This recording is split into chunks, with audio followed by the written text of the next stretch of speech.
Good morning. This is a Clarion Voice. Do you really trust God? We're going to find out. Stay tuned.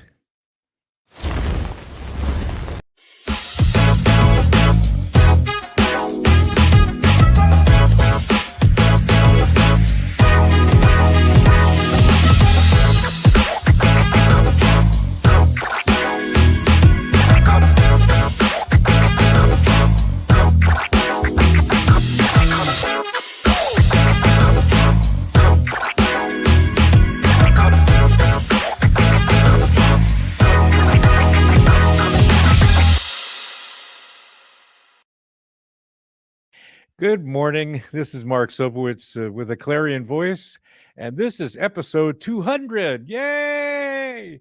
Anyways, we've been here for almost 3.5 years, almost 4 years, and we hope that you've been a regular viewer of a Clarion Voice. And we just want to let you know that we do this out of love for you and wanted to promote the gospel of the Lord Jesus Christ. So please continue to be with us, and we hope that you'll stick around for a little bit right now, because we're talking about, do you trust God?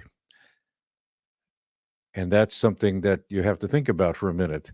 Um, do you trust him now, even after things that have happened in your life? And those things have happened to me. I think I've documented that in our previous conversations about my wife passing and other related issues where my trust was being tested. And you know what? I trust God even more than I ever have, because that's the process that I wanted to take as far as my walk is concerned. So we're going to talk with my friend Mike Donaldson. Good morning, Mike. Good Hello there. morning. Hello there. So, do you trust God now more than ever?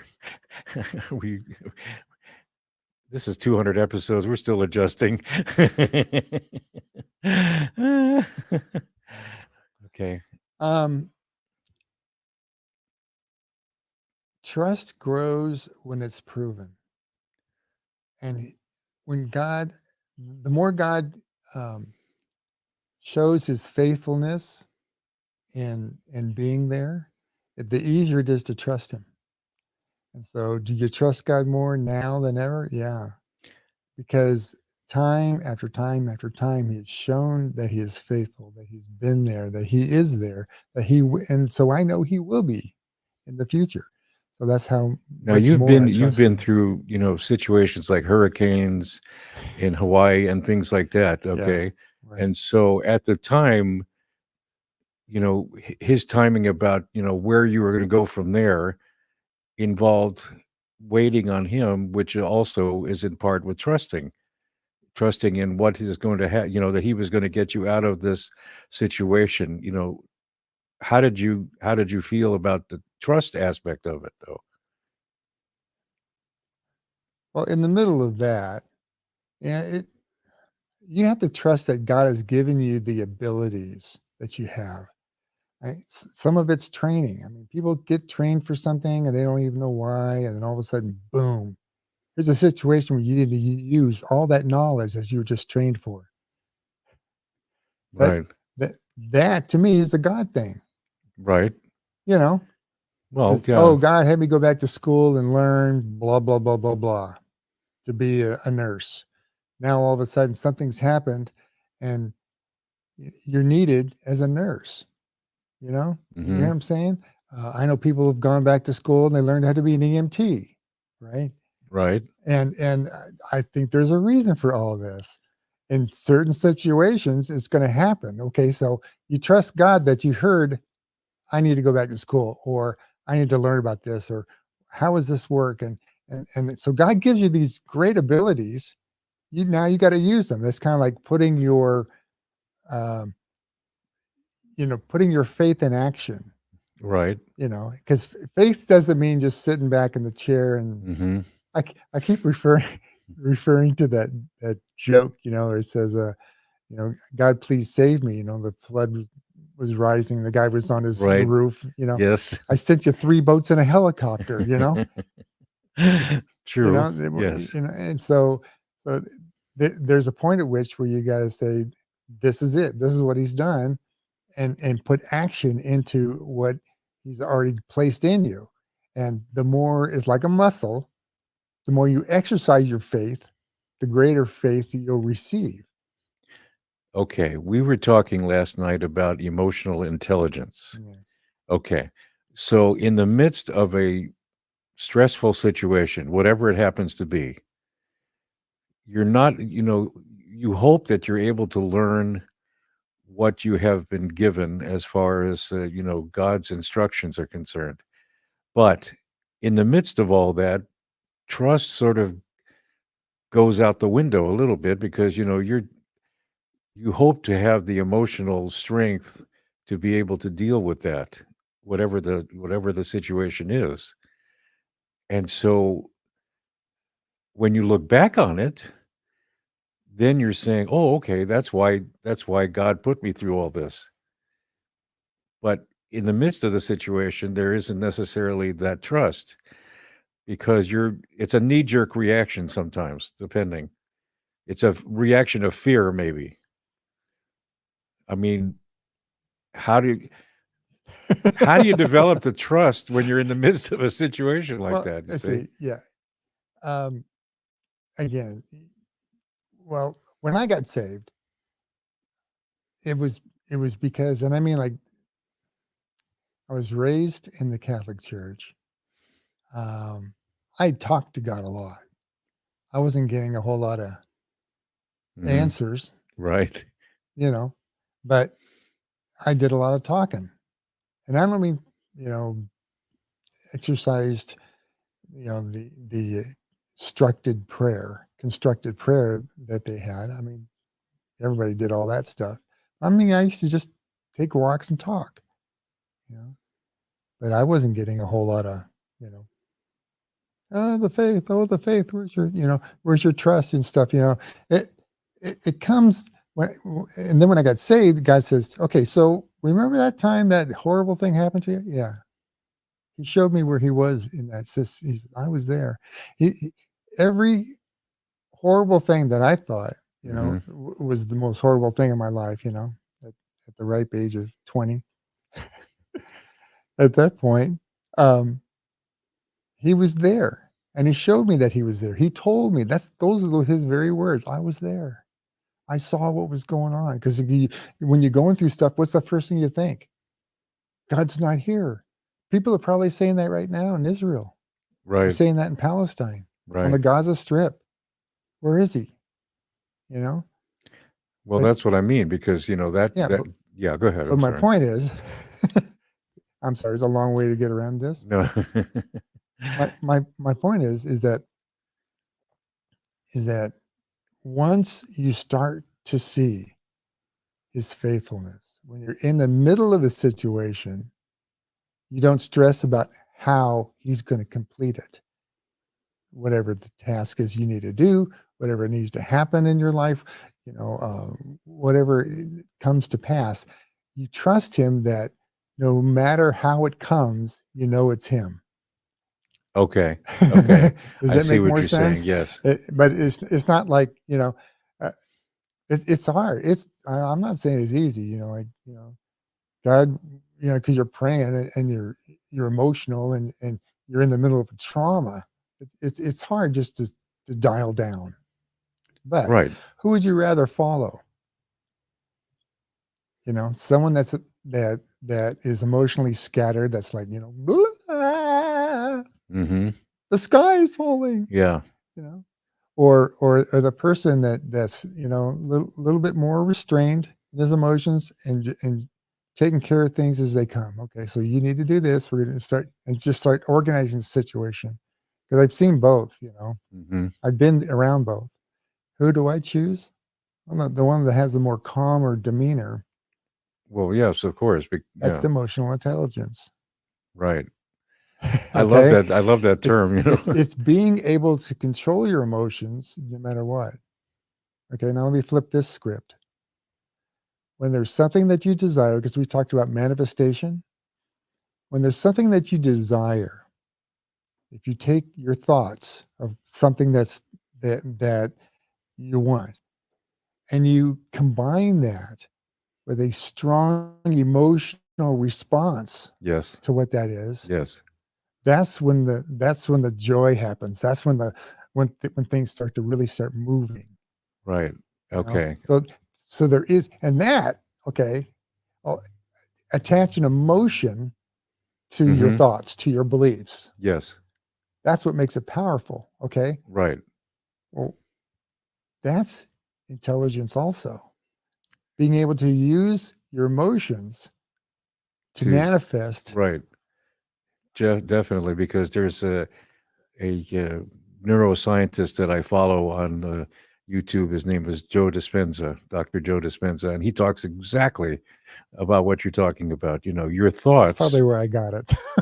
yeah, your thoughts Give him combined credit. with your emotions is very powerful Yeah, because then you get what you were thinking because you've attached the emotions to the thoughts, and they do manifest, they do become reality. right. And so that's something that, people have to harness as far as that energy is concerned, Yeah. to develop those thoughts. How does that look like practically? Practically thinking, what does that look like? Can I give you an example? Practically thinking. So, Okay. I mean, these are great things to say, and following that guy is great, and you usually get a clip, of him on it, Instagram or whatever. Right. But put it in practical use. How would you use this in a practical sense? I mean, how would you try to explain it to somebody besides just doing and then this and then that? You know what I'm saying? Well, I think I can address that issue for me. Good. I want to hear. Okay, because I have been, trying to use positive thoughts, Right. concerning specific areas of my life that I want to improve upon. And so when that kicks in during a situation, a stressful situation, the emotion of saying, "Oh, wow, this is actually kicking in. This is actually working because I'm stopping my, negative, thinking or whatever, or reacting in a negative way, which is, going to create, a bad situation or make it even worse." That's for me, that's a practical application of what I'm trying to do. Like for example, in dealing with people at work, uh, let's say a customer comes into my line and they're, all bothered about something, whatever it happens to be. My job is to allow my brain to kick in the thought, I am calm, I will be calm in all situations. So my job is to diffuse the situation, whatever caused the stress to begin with, and say, okay, hold on, let's look at this, reasonably well. So to me, the thought that I have been injecting into my brain, the positive thought, is being practically applied by diffusing the situation with this person who's upset about whatever it is. You see, and so the emotion that comes from that is like, "Oh, wow, this actually works." Is what Yeah. I'm trying to say. That's putting action to your Yes. belief, your faith. Now, the thought comes to mind about the fact that in the Old Testament, when the Israelites were escaping from Egypt, and they were at a point where Moses went up to the mountain to eventually get the 10 commandments, and the people there didn't trust the fact that he was going to come back. They just said, okay, we're going to have to do this on our own because we don't trust the fact that he's going to come back with the 10 commandments, which he eventually did. But they went out on their own and decided to change the narrative that God had in mind. And because that the trust factor in God to have Moses come back wasn't there. because they just said, "Oh my gosh, he's not going to come back. What do we do now?" So they looked to Aaron to build the golden calf and all that sort of stuff, right? So I'm thinking, okay, the timing element that's involved in waiting on the Lord connects with the trust factor. If something doesn't happen right away, it doesn't mean it's not going to happen. It's just going to happen in God's timing. So you have to trust in the fact that that's going to happen, and you have to wait. Do you know how long Moses was gone before they started I building the don't calf? recall exactly Yeah, how. I don't know either. Yeah, I don't. I But mean, he but was you know what? What had Moses done already? I mean, he got him out of Egypt, right? right. 7 plagues. He says, "Oh, is this jogging your memory?" You know what I mean? Oh, they crossed the Red Sea. They Yeah, they already were getting, manna every day, right. right? You know, "Oh, you brought us out here to die," and he strikes a rock and water flows from it. And what does he say? He says, "Hey, I got to go up to the mountain. I'm going to be with God. Stay here. I'll be back." You would think by that time, Right, because of all the aspects of right, what he proved, right. What is up yes. with that? Okay, He'd already proven himself a time and time and time and time again. Somebody just right. missed their cue, I guess, or they. I don't know what happened, but it just seems crazy to me that if God is that faithful to you, to deliver you over and over and over again and save your life, that you trust Him for the next thing. I think from an emotional intelligence standpoint, Okay. if that has happened to an individual where time and time again God has been faithful in whatever the situation is, and then you reach a point where there's something that happens where you just throw all that out the window and you say, wait a minute, you know, I can't wait any longer because I don't believe what happened before. Yeah. Yeah. Does that make any sense? Because It doesn't make any no, sense. it doesn't. You see, and that's the thing. I think people have to realize that you have to just give yourself to God's blessings that He gives you and trust in the fact that He's going to continually be there, for you, no matter what the challenge may be. I mean, how much more proof do you want as far as the fact that God loves you and God blesses you, and you have to trust in that. You see, it's almost like how many blessings does it take before you trust in God? It doesn't make any sense because He's already given you the blessings. He's already given you His grace and His mercy, but you want more proof? Yeah. No, that doesn't fly with me Yeah. because I mean, I could have very easily, said that in my life because of what's happened to me. Mhm. I mean, do I want any more proof? No. I know already He's blessed me. He's already blessed me because I have come this far. Yeah. We haven't done 200 episodes for, I mean, not to put a counter on it, but we've done this because God wanted me to do this. It's a blessing. Do I regret it? Heck no. I don't regret it at all.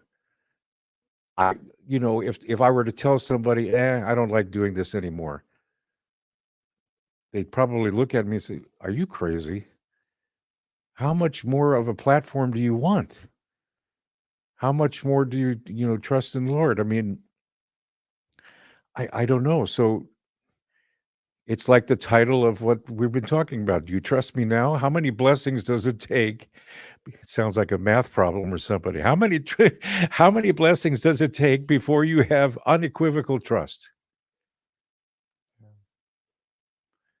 I, I don't know. I'm I would say I am so glad that He is long suffering. Hmm. He's patient enough with us.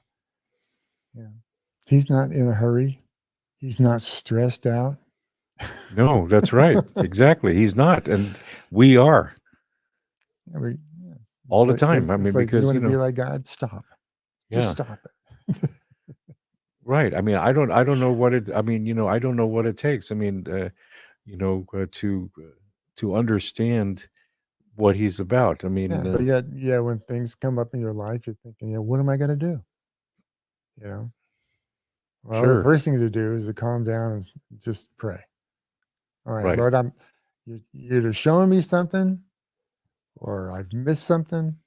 But in any case, I do trust you to not just handle the situation or help me through it, but to show me where I need to grow.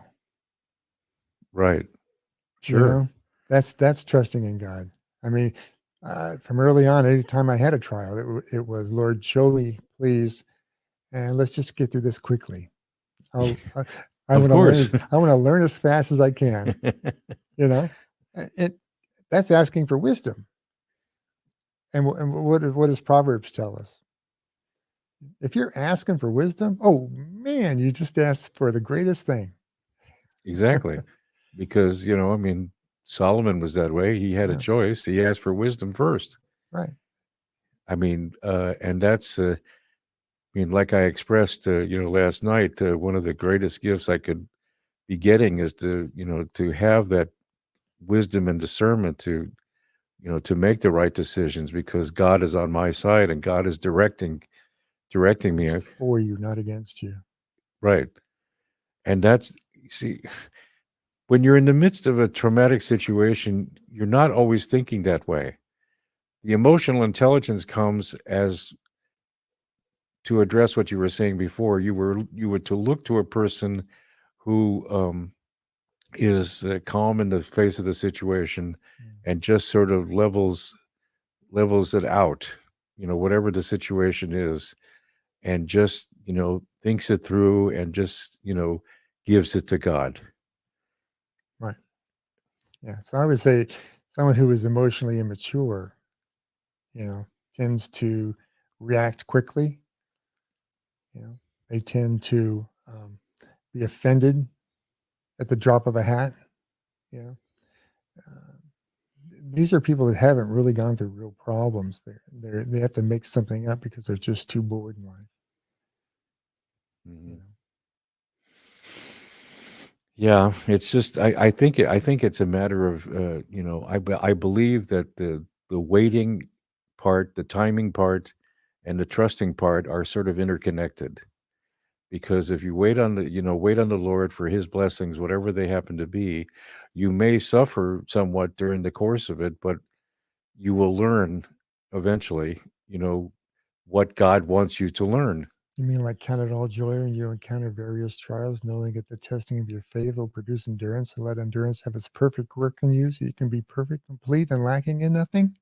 Is that the Yes, one? that one.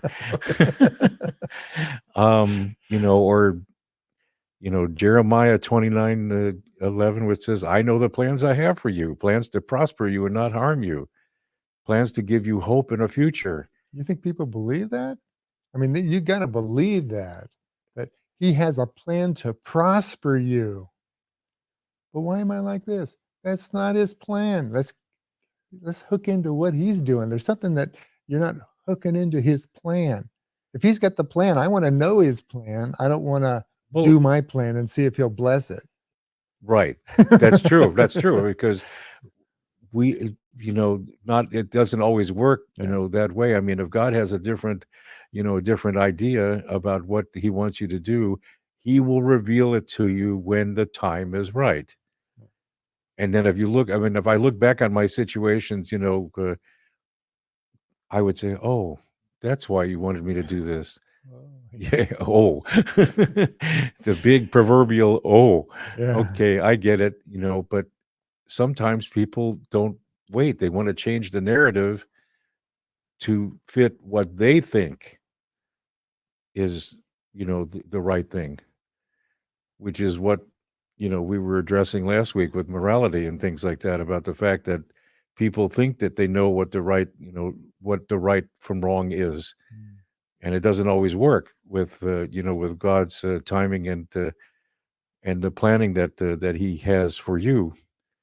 My gosh, I mean, God is so amazing. When it comes to blessing and trust and all that. I mean, it's laid out there. Just sit still. I mean, Psalm 46:10 says, "Be still and know that I am God." Okay, be still, know that He is God, and trust in Him. Trust in His blessings. Trust in everything that He does for you, because He has your back. You don't need proof. He's already proved. He's already done it. He's already been faithful. There's a song that says, that He has always been faithful. The worship song that we sang last night. He's always been faithful to you. Do you get that? That's something that you have to just think about for a minute. He is faithful. He is just. He is going to bless you. He is going to give you grace and mercy. You don't need any more proof. It's there already. If you're suffering in the midst of something, wait. And just wait. And trust in the fact that God has His back for you. There's nothing else to it. You don't need any proof. It's already there in the Word. And you just have to be obedient. You just have to be directed by that. So I hope that some of this has resonated with someone who is watching this or will watch this video. And if you do, then please like it and share it with somebody who's having difficulty with trusting in God's promises. And then hit the bell for future notifications. And we just want to remind you that next week we're going to bring back Matt Giese, who is the manager of the Templeton Hills Community Farm, and he's going to update us on what's going on there. And there's a lot of exciting things going on, so I hope that you'll tune in for that. And for Mike Donaldson and for my producer, Debbie Buckheim, this is Mark Sobowitz with a Clarion Voice.